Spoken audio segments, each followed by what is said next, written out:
Hello, hello. I am back to help you do this thing called life.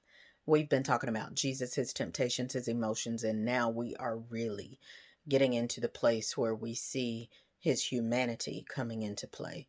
Um, he shows us how to really dig in and do what we were placed here to do, even when it's uncomfortable, even when it costs your very life. And so we're going to look at Mark 14.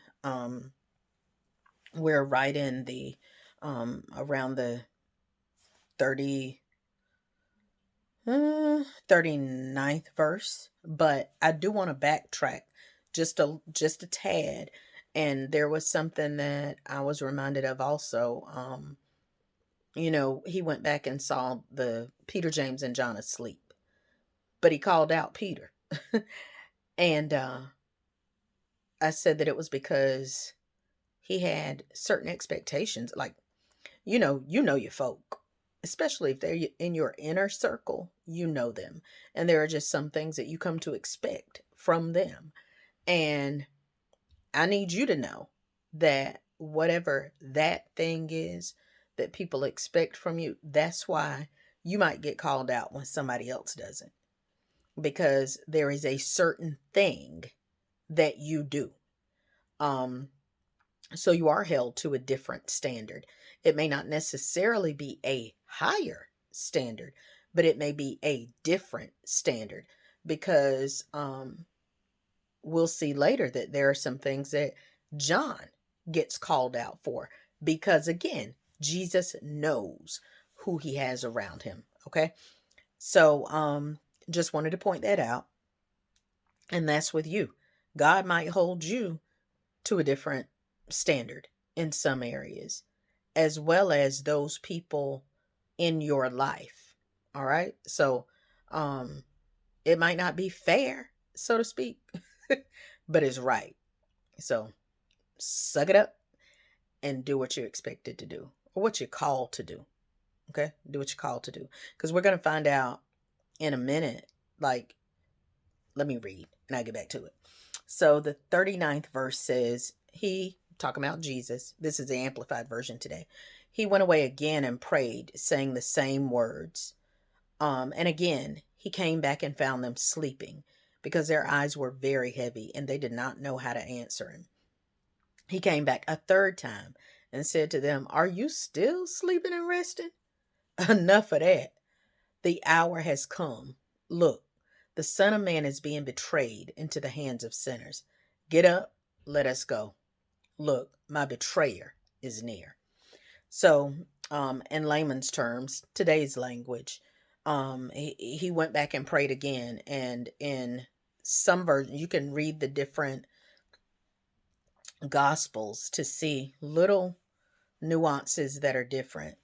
And in one, it talked about how the angels, an angel came and ministered to him, and he was sweating. He was praying so hard and in such this place of agony that sweat was dropping off him like blood. And it says that the angel came to him and was ministering to him. And in one gospel, it says that Jesus was like, "Huh, God, if you can let this cup pass from me, like let this thing, can't we do it another way?" But then he found that nevertheless, not my will, but your will be done. And today it says he went back and he prayed the same thing, like, okay, let me just keep going. And he asked him again, like, can't we do this another way? Nevertheless, not my will, but yours be done. So he came back and they were asleep again. No reason. Like they did not have a valid excuse, a valid reason, I should say, why they were sleeping. Like their eyes were just so heavy. They didn't even know how to answer him. Like, I'm sure because if they're that close, they see that he's in trouble. They see that something's going on. Um, And I want to say right there are sometimes it's almost like a setup. Like you can't help yourself. There are certain things there that I believe God allows to happen because y'all, there are some things we just got to do alone. As much as we don't want to be alone, as much as we want to know somebody's got our back, as much as somebody may want to help, there just comes a time when it's nobody but you and God and the angels. You got to know that.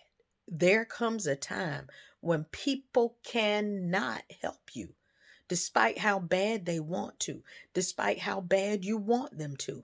There comes a separating line, a dividing line between your destiny, your purpose, and what they can help you do. And they cannot do your purpose. They cannot fulfill your destiny. Okay? So just know that people won't be able to go all the way with you sometimes. They can get close, but what God has for you to do, it is for you to do. So when he came back this third time and saw them sleep, he was like, y'all still sleeping, resting? But like that nevertheless had kicked in. It was like, yo, I'm just going to do what I got to do. I mean, he saw that this cup could not pass from him. This was the thing that had to take place for the next thing to happen, for that, for his life work to be fulfilled. So when he came back and said, y'all still sleep, all right, enough of that. The hour has come. Look, I'm about to be gone. Okay, they about to come get me. Y'all must get up. And then they looked, and those who were coming to arrest him were near. He said, look, my betrayer is near. So he saw Judas and he knew that it was on. So we're wrapping it up. I don't know how much longer it's gonna be, but let me I do want to say this, y'all. There are days when I'm like, oh God, you still good, Lord, you still got me kind of in that same path.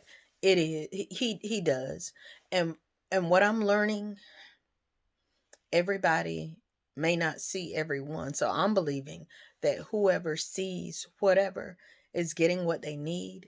I understand if you can't go all the way with me, I'm cool with it. I'm good. I promise you. But what I have to do, God is teaching me consistency. He's teaching me obedience. And so even though there are times when I'm like, I really would like to talk about X today. He's like, but what I told you to talk about, because obedience is the best thing. Obedience is the best thing. So if y'all can hang with me, just keep going with me. And if you have to take a little break, I ain't mad. I'm not mad. I just have to do this obedience, okay? Because he's teaching me as I'm talking to y'all.